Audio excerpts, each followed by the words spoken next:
Alright, today I'm going to be installing, let's see if I can get this in there, Racetorx Yamaha MT-10 gear shift shaft support. Looks like it should be a fairly simple install. First thing you want to do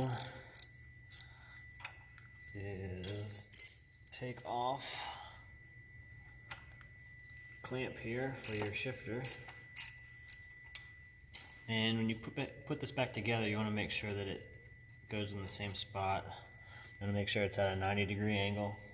I've taken this off once before, so I've already got a mark in there for lining it back up. But just take off the 8mm, slide that out of the way, and then you're going to take off this. Let's see what size this is. 5mm Allen, because you're going to replace it with the Allen is included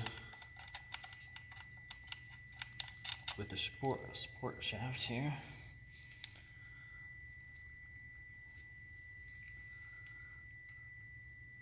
Let me clean that off real quick. It's kind of nasty. And Racetorx does recommend lubricating the bearing before installation. I use some just regular old bearing grease.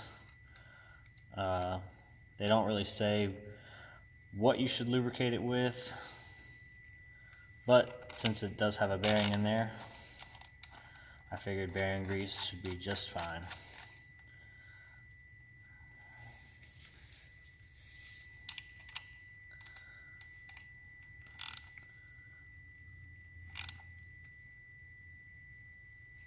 Snug that down. Make sure to line this up at a 90-degree, just like that.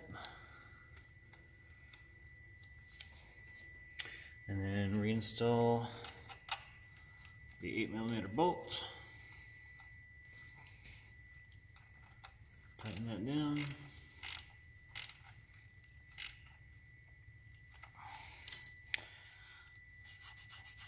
And there you go. All done. Pretty easy.